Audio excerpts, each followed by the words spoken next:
کہ کچھ حد تک مریض کے بارے میں پوچھا جائے کہ مریض کو کیا مرض ہے. ایسے حضرات کے عمل ہیں، بزرگوں نے بھی لکھے اپنی کتابوں پہ، شمع شبستان رضا میں بھی ہیں، لیکن یہ بہت اشد مجبوری کے تحت حضرات کی جاتی ہے. یعنی موکلین کو کسی کو دکھانے کے لیے، اپنے عمل کے موکلین کو کسی بچے کو دکھانے کے لیے، اس کے ذریعے بچے کے توسل سے ان سے بات کرنے کے لیے. اول تو جو کامل لوگ ہوتے ہیں اس فن میں، تو ان کو ان حضراتوں کی ضرورت نہیں پڑتی ہے، ان کے پاس جو کچھ ہوتا ہے وہ ان کو ویسا ہی علم میں آ جاتا ہے. تو وہ لوگ ایسے کام نہیں کرتے. یہ نچلے درجے کے جو عامل ہوتے ہیں وہ ایسی چیزیں کرتے ہیں کہ کسی بچے کے توسل سے یا مریض کے توسل سے اس سے پوچھتے ہیں کہ یہ مریض کو دکھانے کے لیے، تسلی کے لیے کہ اس پہ کیا چیز ہے. تو ایسے اعمال ہوتے ہیں حضرات کے، اس میں کوئی شک نہیں ہے. تو حضرات کا عامل ہونے کے لیے سب سے پہلے آپ کو تھوڑی پریکٹسیں جو ہے وہ ہپناٹزم کی یا ٹیلی پیتھی کی کرنی پڑتی ہیں، کیونکہ اس میں کافی حد تک جو ہے اس کا بھی کام ہوتا ہے کہ آپ کسی کے ذہن کو، کے خیالات کو اپنے کنٹرول میں کر کے اور اس کو وہ چیز دکھانا چاہتے ہو جو اس نے کبھی نہیں دیکھی ہے. تو اس کے لیے سب سے پہلے آپ کا مائنڈ مضبوط ہونا چاہیے. آپ کے اندر، آپ کے ذہن کے اندر وہ خصوصیت ہونی چاہیے کہ آپ معمول، یعنی جس کو آپ حضرات دکھا رہے ہو، اس کے ذہن پہ آپ اثر اندازی کر سکو. تو اس میں اکثر ہپناٹزم یا ٹیلی پیتھی کا بھی عمل دخل ہوتا ہے، جس کو ہم ہمارے اندر اسلام میں، ہمارے اسلامی علوم کے اندر یا تصوف میں توجہ کہا جاتا ہے. اس توجہ کے ذریعے، یعنی ایک باطنی توجہ جس کو کہا جاتا ہے، اس کے ذریعے معمول کے ذہن کو مائل کیا جاتا ہے کہ وہ اس طرف اس کا رجحان ہو اور وہ ایسی روحانی مخلوق کو دیکھنے کے قابل ہو جائے. تو اس کے اکثر نیگیٹو اثرات بھی ہوتے ہیں. ایسا بھی ہوتا ہے کہ جب بچے کو حضرات دکھائی جاتی ہے تو آس پاس موجود شیاطین وغیرہ بھی یا عمار، ایسے جنات جو اس جگہ پہ رہنے والے، وہ بچے میں یا مریض کے اوپر کسی طرح کی اثر اندازی کر دیتے ہیں. اس کے بعد بچے کو اکثر خوابوں میں وہ چیزیں آنا شروع ہو جاتی ہیں یا اسے دکھائی دینا شروع ہو جاتی ہیں، یا اس کی جس کو تیسری آنکھ کہا جاتا ہے وہ تھرڈ آئی کھل جاتی ہے. اور یہ کھلنا بہت نقصان ہے. وہ پھر بچہ عام بندوں جیسا نہیں رہتا، وہ ایسی ایسی باتیں کرتا ہے کہ لوگ بولتے ہیں پاگل ہو گیا ہے یا کچھ اثر ہو گیا ہے اس پہ، یا یہ ہم کو بیوقوف بنا رہا ہے. کبھی اس بچے کو کیا نظر آتا ہے، کبھی کیا نظر آتا ہے.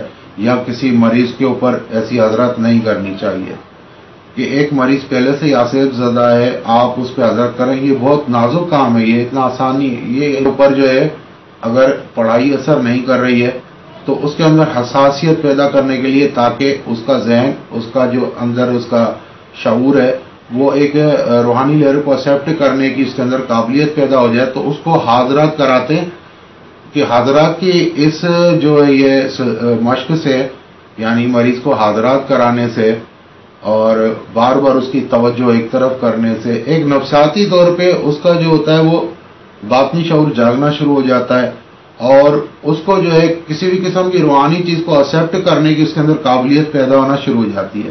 یعنی اس کے ذہن کی توجہ ان باتوں کی طرف ہو جاتی ہے کہ کچھ روحانی چیزیں ہیں یا یہ روحانی اس طریقے سے مخلوق ہے، میں اس سے رابطہ ہوں. اب چاہے رابطہ نہیں بھی ہو، لیکن اس پریکٹس کی بدولت اس کے اندر یہ کوالٹی پیدا ہونا شروع ہو جاتی ہے کہ اس کی روحانیت اندر سے بیدار ہونا شروع ہو جاتی ہے. اس کی توجہ والی جو طاقت ہے، اس کی جو حساس طاقت ہے، اس کو ہم نیگیٹو پوائنٹ سے پازیٹو کی طرف لانا شروع ہو جاتے ہیں، اور پھر آہستہ آہستہ اس پہ پڑھائی اثر کرنا شروع کر دیتی ہے. مریض جلدی صحیح ہو جاتا ہے.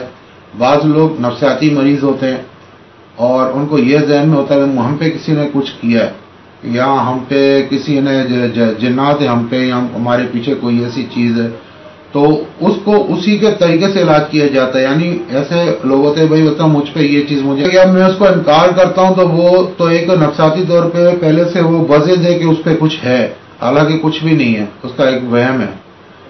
اور اس وہم کو دور کرنے کے لیے پھر اس کو بولتے ہیں اچھا ٹھیک ہے یار، یہ تو چڑیل ہے، یہاں یہ تو یہ چیز ہے، تو اس کا علاج ہوگا. جب اس کی بات پہ آپ اس کو مطمئن کر رہے ہیں، نفسیاتی طور پہ مطمئن کر رہے ہیں، کہ ہاں واقعی ٹھیک ہے، میں مانتا ہوں واقعی یہ چیز ہے، تو مریض آپ سے مطمئن ہو جاتا ہے کہ ہاں یہ بندہ میری تکلیف حل کر سکتا ہے، یہ میری بات سمجھ گیا۔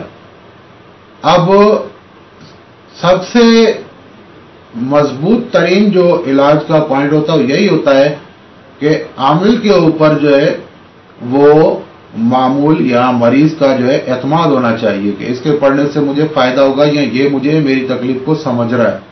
یہ ایک مین پوائنٹ ہے۔ جب اس کا یہ اعتبار بن جاتا ہے تو پھر اس کا علاج آسان ہو جاتا ہے، اس کا علاج اسی کے طریقے سے کیا جاتا ہے پھر، اور آہستہ آہستہ ایسے وہ مریض صحیح ہوتا جاتا ہے۔ تو یہ حضرات اس لیے بھی ہوتی ہے کہ نفسیاتی طریقے سے بھی ایک مریض کو جو ہوتا ہے اس کی ٹریٹمنٹ کی جاتی ہے۔ تو دوستوں امید ہے آپ کو یہ حضرات کا فلسفہ کافی حد تک سمجھ آ گیا ہوگا۔ انشاءاللہ ایسی ہی معلوماتی ویڈیو لے کر آپ کی خدمت میں حاضر ہوتے رہیں گے۔ میری ویڈیوز کو شیئر کیجئے، میرے چینل کو سبسکرائب کیجئے، زیادہ سے زیادہ شیئر کیجئے تاکہ میں اس چینل کو مونیٹائز کراؤں، اور مونیٹائز ہونے کے بعد ہزاروں لوگوں کا فائدہ ہوگا انشاءاللہ۔ ہزاروں لوگوں تک یہ ویڈیوز پہنچیں گی، ان تک یہ روحانی معلومات پہنچیں گی، اور اس کار خیر میں آپ بھی شامل ہوں گے۔ السلام علیکم ورحمۃ اللہ وبرکاتہ۔